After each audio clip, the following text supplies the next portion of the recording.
Thank you, Chairman Wallace, Primary Purpose Home Group members, lovely ladies, and all the rest of you distinguished drunks.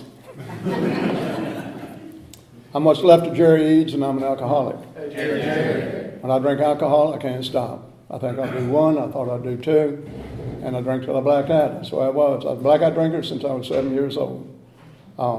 Housekeeping. I have a sobriety date I'd like to share with you. I'm not exactly sure which date it is. It's somewhere between December 19th and December 23rd, 2013. And you're never supposed to start a talk. Well, I've got a sponsor, and I sponsor some men, which is one of the greatest things in my life. Helping someone else get here, giving it away as it was so freely given to me, is probably the greatest thing in my world.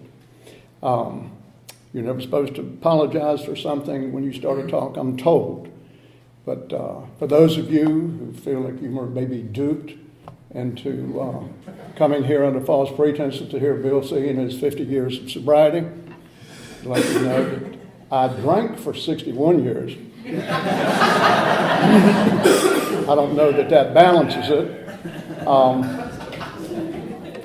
But Bill has had some oral surgery, and he's had a lot of trouble with it, and he called me this morning about 7:20.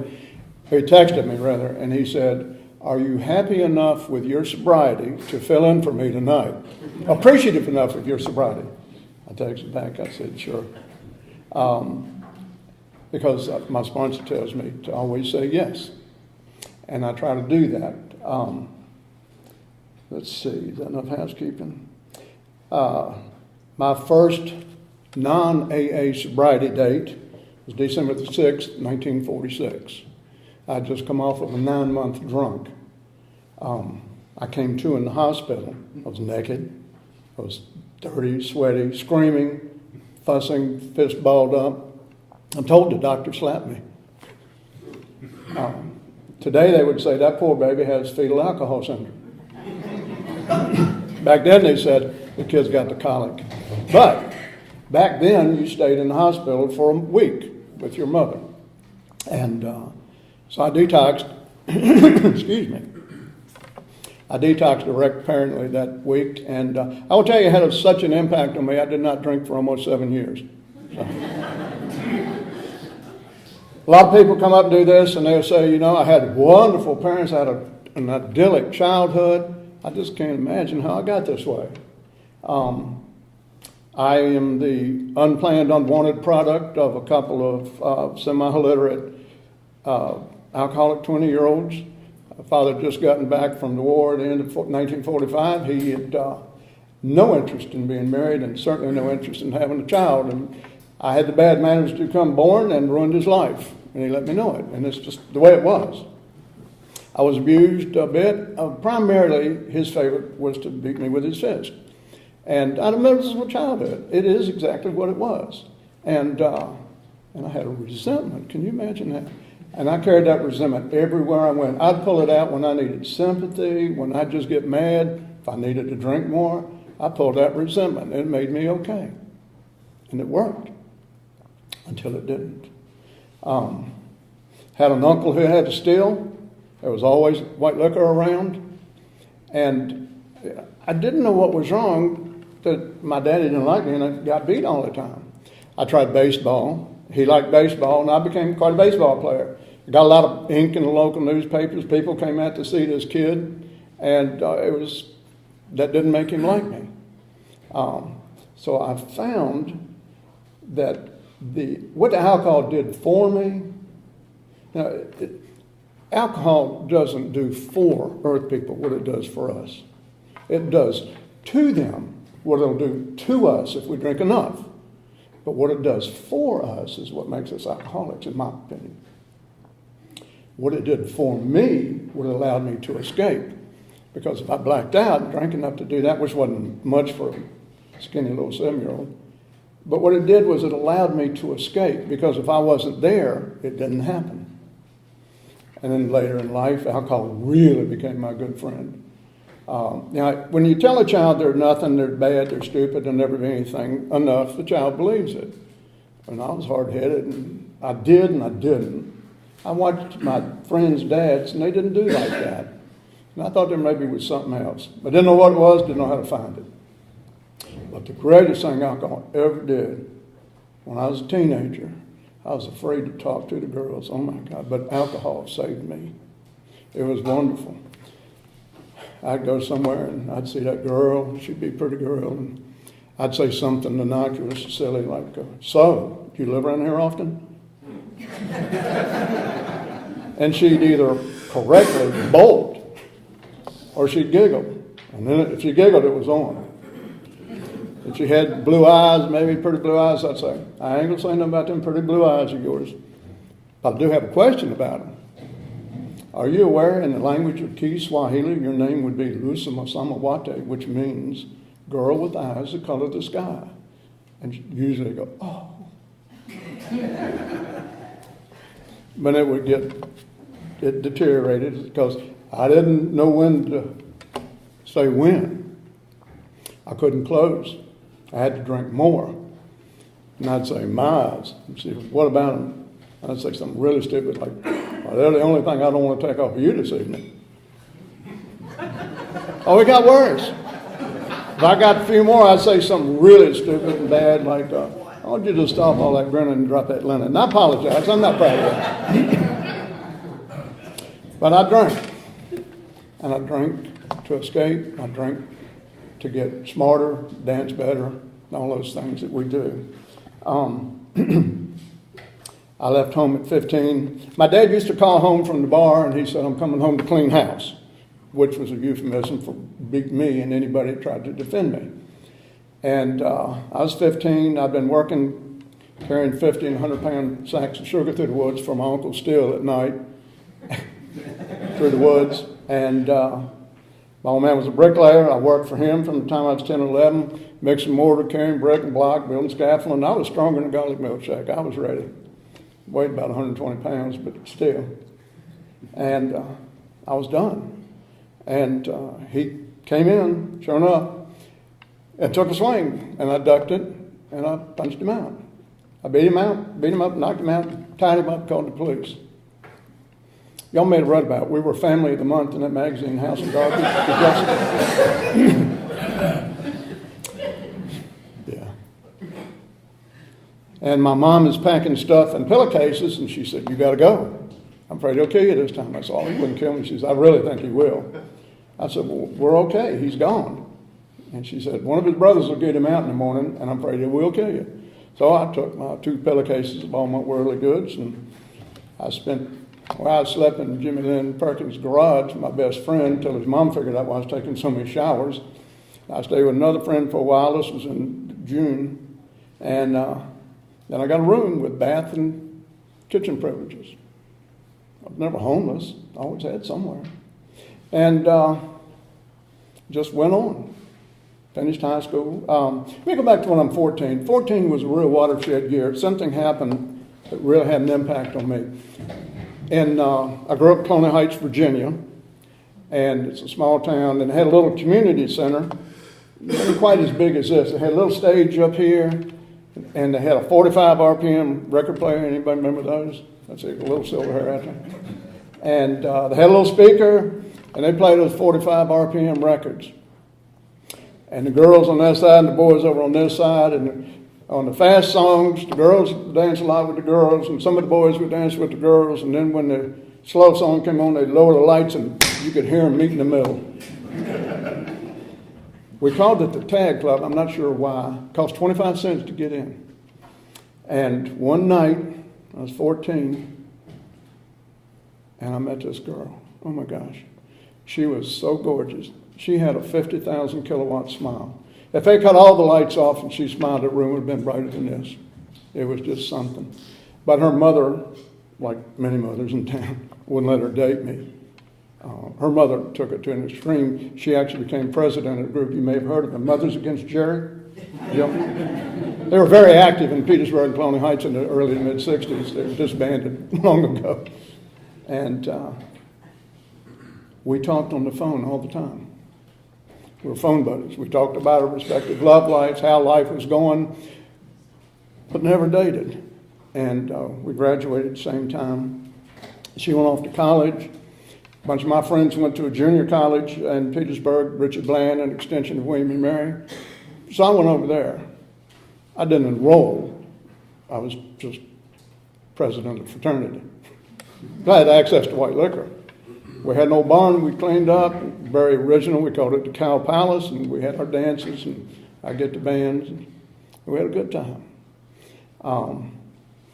I joined the National Guard, went off on active duty, and I always tested well. And they told me they wanted me to go to officer candidate school, and I did. I became an officer, and I really liked it. I liked to spit and polish. I loved my military time. I got out of active duty. I stayed for 10 more years, got to the rank of major, and I really should have stayed. My buds that stayed all have TRICARE, and I'm so jealous. But I'm happy with my life now. You see, back then, I knew that if I could get on... Let me go back to that, I'm sorry. I got off active duty. I'm back in Petersburg. I'm walking through the Bank of Virginia parking lot downtown, and I hear my name called out loud, and I knew exactly what it was. I was being called home. I looked up, and I said, "Yes, Lord," because it was really loud. And then I heard a giggle. I said, "I don't think God would giggle." And I looked around, and there was that girl with that beautiful smile.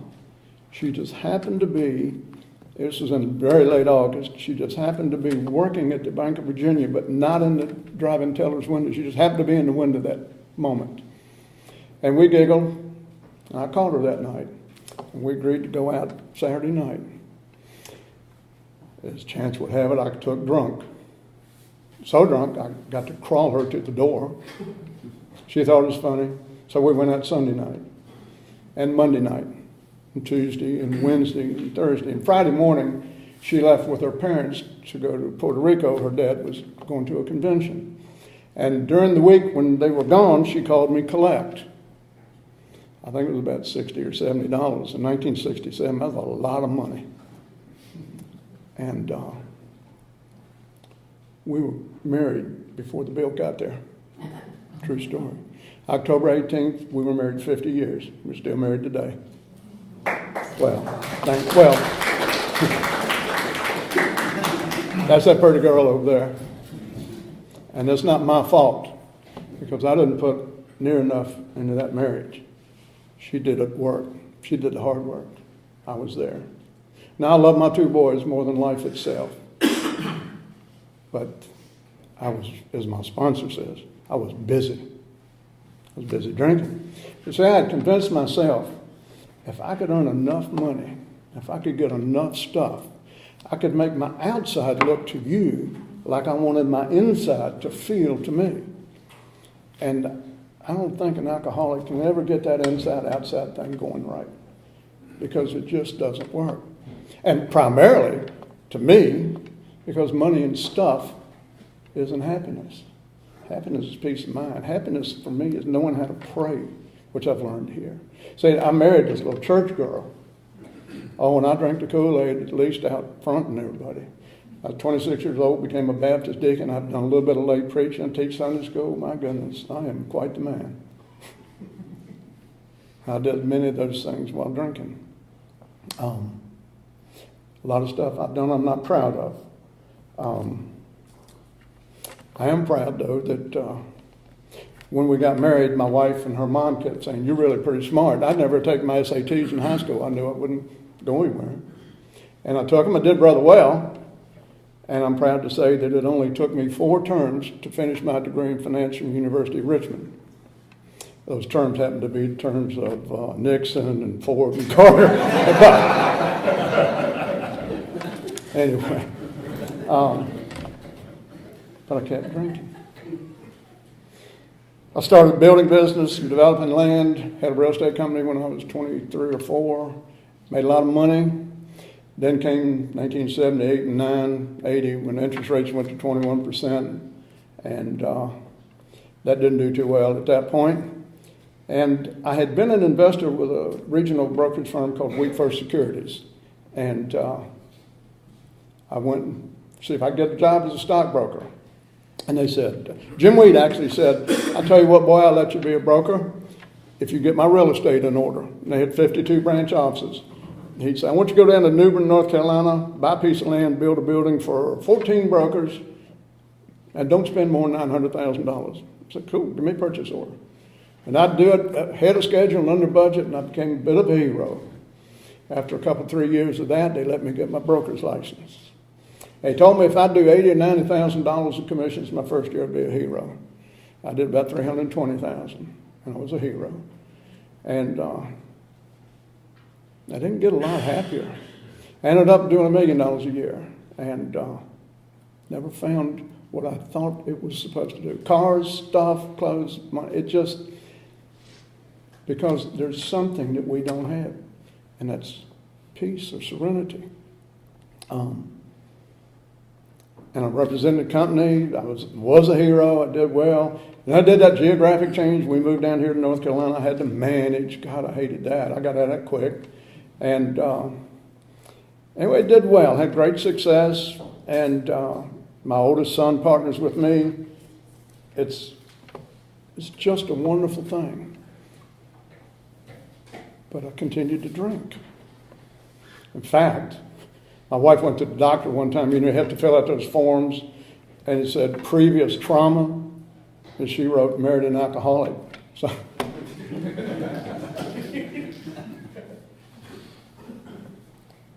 Aristotle said, you are what you repeatedly do. If I repeatedly drink and drink, I'm a drunk. I'm an alcoholic. And I don't have control of my life. I keep thinking if I did that, I'd have control of my life. But that wasn't control. Because I couldn't do reality. I had to alter reality to deal with it. I did it with alcohol. At the end, I got absolutely no pleasure chasing the alcohol that I chased so crazily. And it wasn't for pleasure. I got no pleasure also from that sense of impending doom and the memories of the things I've done, the things I'm not proud of, the things I detest about my own self. I have 5 beautiful grandchildren. 8. The boys are 8, 18, 21, and 25. Oh, we have. She had a little to do with it. And we have one granddaughter who's just turned 14, and she's the love of my life. I didn't know it was possible to love somebody like I do her. It's completely different. We have different types of love, I think. But this little girl had a hard start. She was born a couple of months premature. She weighed 3 pounds. And she had no skull formation on half of her head. She had the skin, but no skull. And the skull, after 3 months, was already starting to go cattywampus. At the age of 3 months, they cut that little child from ear to ear, opened it up, and took the skull and cut it into pieces and shaped a perfect skull. Interspersed those pieces with a synthetic skull material. Now, a skull will not grow unless it's been cut. Come here, Wallace, I want to show something. This won't hurt. No, I'm kidding. I mean, who figured this out? It's insane. And she is the most beautiful child. She's very talented. She's very artistic. She rides horses. She plays piano. She has us take her to old folks' homes at Christmas time. Their little piano classes play for the old people. She's my fishing buddy. She has a 6.5-pound bass on her wall in her bedroom. We went to the taxidermist, picked the fish up, and she's over rubbing one of the deer heads. And she said, Poppy, I want one of these on my wall. I said, Pookie, you'd have to shoot Bambi's daddy. She said, you got a gun, don't you? I said, no. I got rid of those when your daddy came along.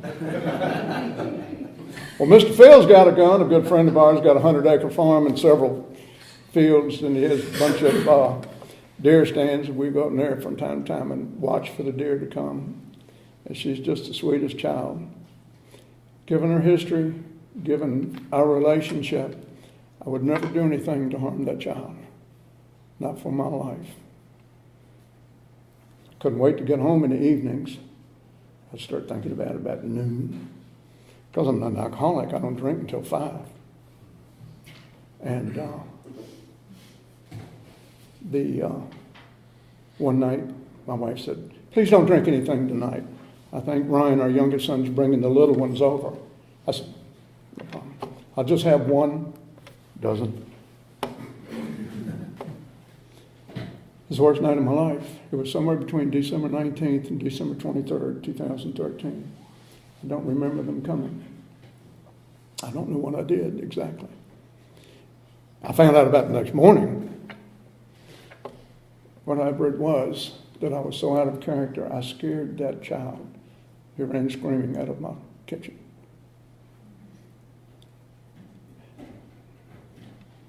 I might cry. I might read something from my big book. I don't know if Spirit moves me. A couple of our grandchildren don't know my story yet, and a big book is always near me. And my wife said, please cover it so they don't see that. So I selected, if you can't see it in the back, Of Human Bondage. I thought it was appropriate.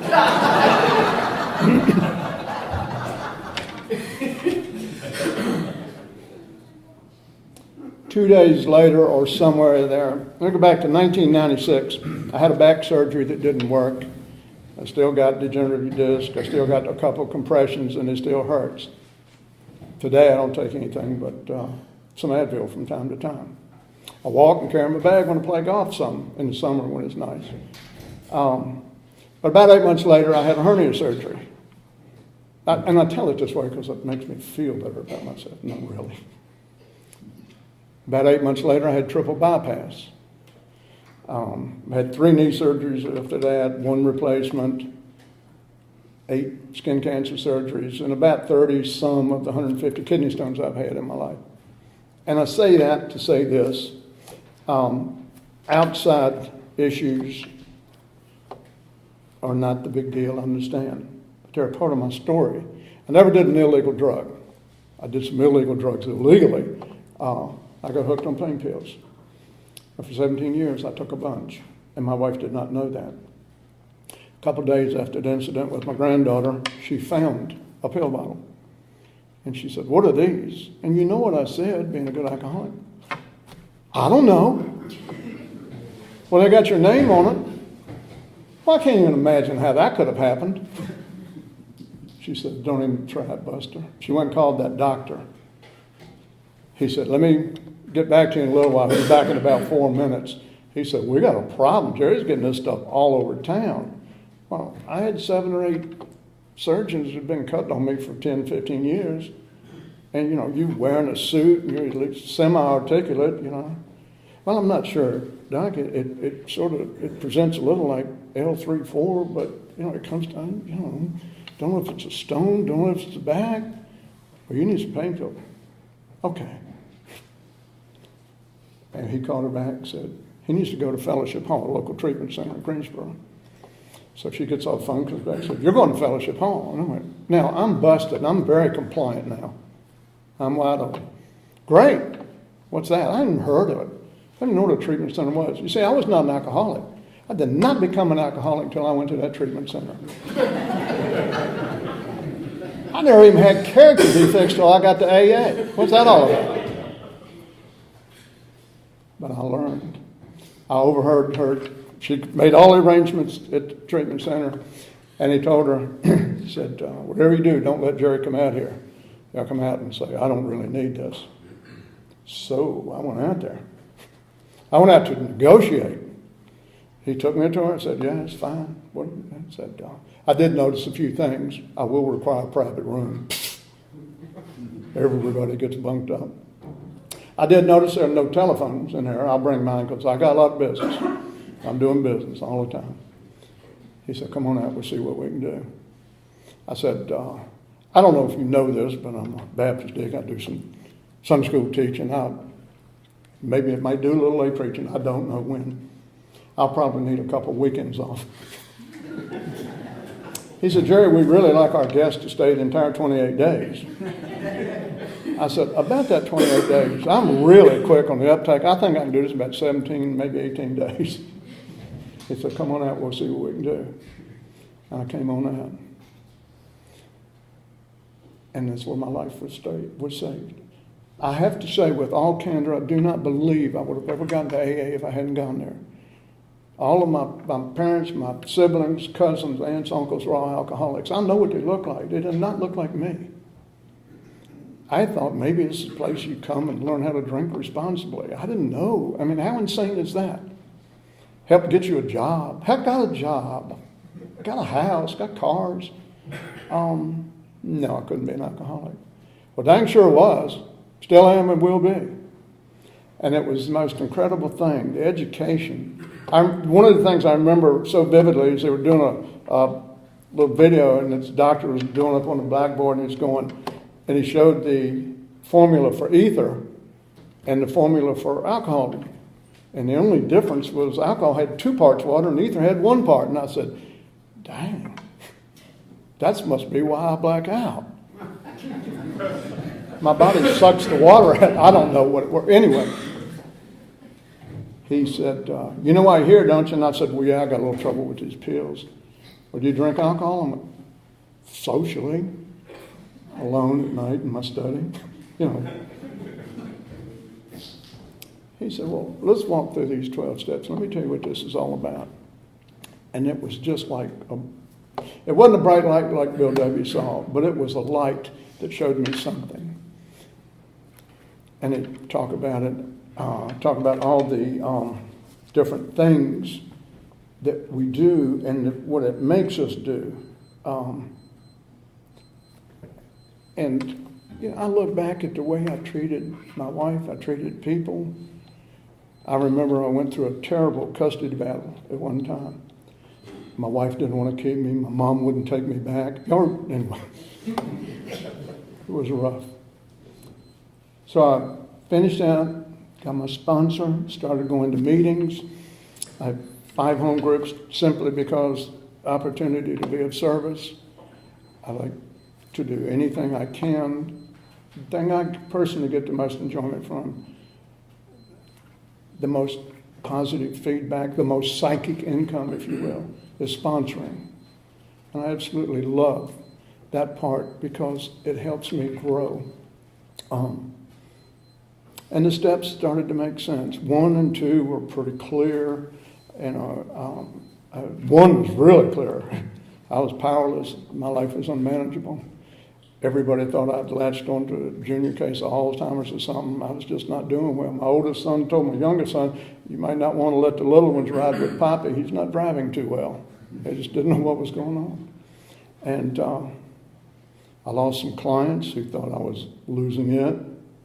And the greatest thing that ever happened was to find out that I have a disease. You see, I was worried that I was a broken unit, that I had the defect. Now, I don't like to brag, but I invented willpower. You can look it up.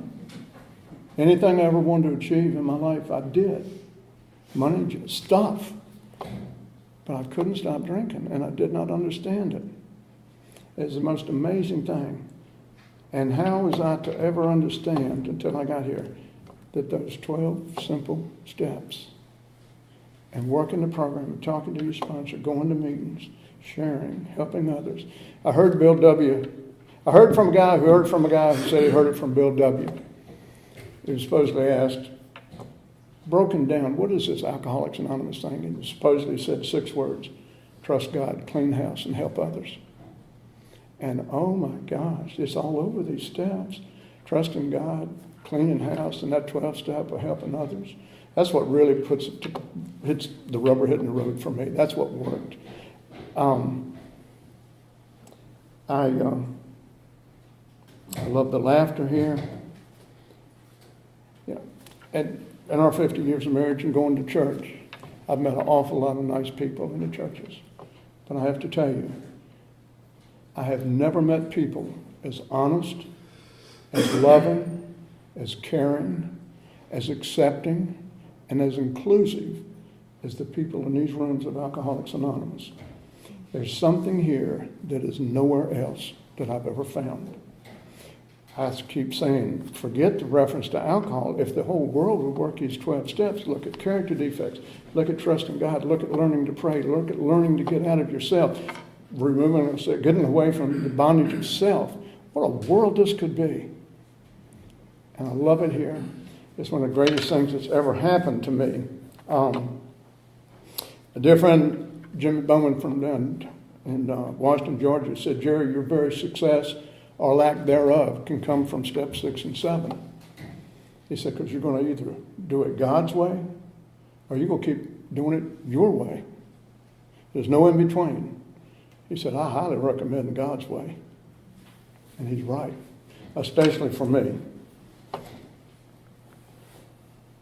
When I talked to the kids at Fellowship Hall, Nancy and I went out Sunday night, and I asked them, are you laughing more now than you have been for a long time? And it's, yeah, we're horse laughing. This is good stuff. And this is good stuff. But along with the laughter, we've got to understand the pain. You don't have to raise your hand, but you know who you are, who is only hurting themselves. Isn't that amazing? We go through that drill. That's probably the biggest lie we ever tell, I think. I'm only hurting myself. The story I'm about to tell you is absolutely true. And I get the goosies every time I hear it or repeat it. This old boy had been on a 3 or 4 day drunk. He got home in the middle of the night. His wife knew better than to say anything. She tried to talk to him in the morning, maybe. She gets up, doing breakfast, making his lunch.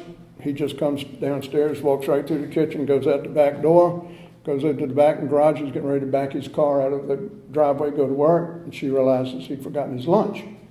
She grabs the lunch off the table, goes running out the front door, got to the front stoop, and just fainted out. So the guy stops his car, trying to figure out what happened to her. So he gets out of the car, he's walking up to see what's going on, and as he passes the front of his car, he notices embedded in the grill of his car is about an 8-year-old little girl. That's a true story. But he was only hurting himself. If you ever think you want to take another drink, just think of the picture you just got from that man's grill. And this is what we do in active alcoholism. These are the things that we do. But for the grace of God, that could have been me. For the grace of God, that could have been you. Only hurting ourselves. When I went to my first meeting, when I was at Fellowship Hall, an old timer, and I'm almost 68 when I get there, and this old timer comes up to me and said, son, he had to be old, and he said, you know how this thing works? I said, no, sir, I haven't got a clue. He said, hold on. I said, hold on, sure. A couple of nights later, we go to another meeting. Another old timer said, you figured this out? I said, yeah, I believe I have. What is it? I said, hold on. He goes, no, let go. And so here's the deal. I'm holding on. I'm trusting God. I'm cleaning house. And I'm trying to help others. And it is working for me. I'm so honored and privileged to be able to be here this evening and share time.